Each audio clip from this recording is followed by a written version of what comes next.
안녕하세요. 심플한 보험의 지팀장입니다.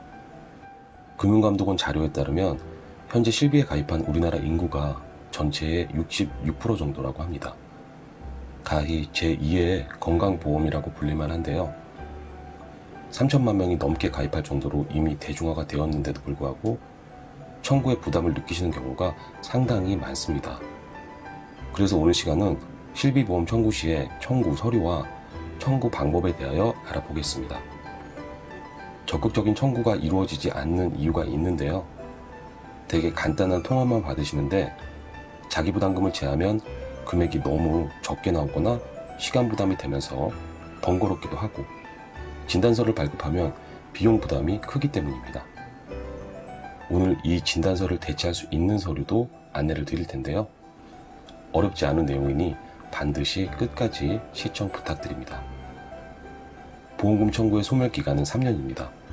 이제껏 병원에 다녀오셨는데 청구를 하지 않았거나 실비 청구에 부담을 느끼시는 분들은 오늘 지팀장의 영상을 주목해 주시기 바랍니다.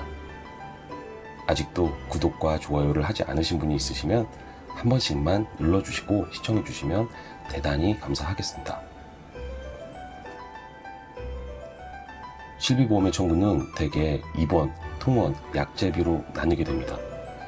오늘 시간은 몇만 원에서 몇십만 원까지 간단히 청구할 수 있는 방법인데요. 지급받는 금액이 100만 원이 넘을 경우에는 필요 서류가 추가되거나 접수 방법이 다를 수 있습니다. 일단 통원하실 경우 필수 서류입니다. 진료비 영수증, 진료비 세부 내역서, 그리고 질병분류기호가 표시된 처방전입니다. 내가 당일 통원 치료를 받은 후 기본적으로 병원에서 주는 것이 진료비 영수증인데요. 기본적으로 10만 원 미만의 청구일 경우에 대부분 이것만으로도 지급되는 경우가 많습니다. 하지만 그 이상일 때는 보험사에서 추가 서류를 요청하거나 내가 받을 금액보다 덜 주는 경우가 발생할 수도 있는데요. 진료비 영수증은 급여 부분만 적혀 있는 경우가 많기 때문에 비급여 내용까지 기재된 세부 내역서가 있으면 더욱 정확한 기준으로 받을 수 있다는 거죠. 물론 진료비 세부 내역서의 발급 비용은 무료입니다. 여기에 추가적으로 진단서를 요구할 수도 있는데요. 진단서는 병원에 따라 다르지만 대개 만 원에서 비싸면 2만 원까지 돈을 내고 발급받아야 합니다. 이때 처방전이 있으면 굳이 진단서를 떼지 않아도 청구가 가능합니다. 처방전에는 이렇게 질병 기호가 표기되었기 때문에 내가 어떤 질병인지 명확히 알 수가 있다는 거죠. 단, 처방전은 말없이 받으면 약국 제출료만 주기 때문에 반드시 환자 보관용도 달라고 해야 하는데요. 이것을 가지고 가면 훌륭한 대체 진단서가 되는 겁니다. 환자 보관용 처방전도 당연히 무료입니다. 다음으로 입원하실 경우의 필수 서류입니다. 진료비 영수증, 진료비 세부 내역서, 처방전, 입퇴원 확인서, 그리고 수술까지 하셨다면 수술 확인서까지 발급을 받으시면 되는데요. 입퇴원 확인서에 진단명과 입퇴원 날짜가 포함되었는지 꼭 확인을 하셔야 됩니다. 입퇴원 확인서와 수술 확인서는 따로 비용이 나가는 부분입니다. 병원에 따라 다르지만 대개 5,000원 미만인 경우가 많으시고요. 이 경우에도 2만 원짜리 진단서는 발급받지 않아도 되겠습니다. 마지막으로 약제비에 필요한 서류입니다. 진료비 영수증, 진료비 세부 내역서, 약제비 영수증인데요. 요즘에는 약제명, 날짜, 약국명만 기재되어 있다면 약봉투만으로도 청구가 가능합니다. 약제비는 최근 실비 기준으로 하루 5만 원 한도에 8,000원의 공제 금액이 있는데요. 대부분 급여 부분으로 8,000원 이상을 넘는 약이 별로 없고 부담도 낮기 때문에 평소에는 보상받을 일이 많지 않습니다. 하지만 고혈압이나 당뇨 등의 만성질환으로 오랫동안 꾸준히 처방받아야 하는 경우에는 하루 5만 원의 한도가 부족할 수 있는데요.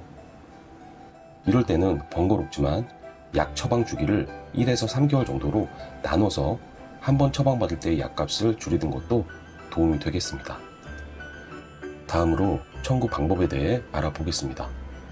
정말 다양한 방법이 있는데요. 가까운 곳에 가입하신 회사의 지점이 있으시면 내방도 가능하시고 콜센터에 문의를 해보시면 관련 서류와 함께 팩스나 우편으로도 가능합니다. 하지만 어차피 서류가 구비되어야 되기 때문에 조금 번거로우실 수 있는데요. 그래서 요즘은 PC나 모바일 청구가 대세를 이루고 있습니다. 가입하신 회사를 검색만 해보셔도 보험금 청구란이 바로 보이는데요. 필수 서류가 비교적 간단한 소액의 경우는 사진을 찍어서 보낼 수 있기 때문에 스마트폰 어플을 통해서 좀 더 손쉽게 청구가 가능합니다. 마찬가지로 구글 플레이에 각 회사를 검색하면 이렇게 대표 앱이 존재하는데요. 요새는 꼭 자사가 아니어도 모든 회사에 대해 실비 청구가 가능한 어플까지 생긴 상태입니다. 편의에 따라 골라서 이용하시면 될 것 같네요. 오늘 시간은 실비보험 청구 서류와 청구 방법에 대해 알아보았습니다. 실비는 의료비에 가장 큰 도움이 되는 대표 상품인데요. 보험금 청구를 너무 어렵게 생각하실 필요는 없습니다. 어차피 사람이 진행하는 일인데요. 보험금을 지급받기 위한 절차일 뿐이라는 거죠. 내가 몸이 아프면 분명히 병명이 있고 그에 따라서 어떤 치료를 얼마나 받았는지 이 부분을 보험사에 설명을 한다고 생각하시면 조금 더 이해가 빠르실 겁니다. 설계사는 고객에게 어떻게든 유리한 곳을 권해드리는 것이 맞다고 항상 생각을 하는데요. 궁금하신 점이 있거나 지팀장과 상담을 원하시면 전화나 카카오톡으로 언제든지 문의를 주시기 바랍니다. 구독과 좋아요 꼭 부탁드리고요. 심플한 보험 오늘 시간 여기까지입니다. 시청해주셔서 감사합니다. 본 광고는 손해보험 광고 심의 기준을 준수하였으며 유효기간은 심의일로부터 1년입니다.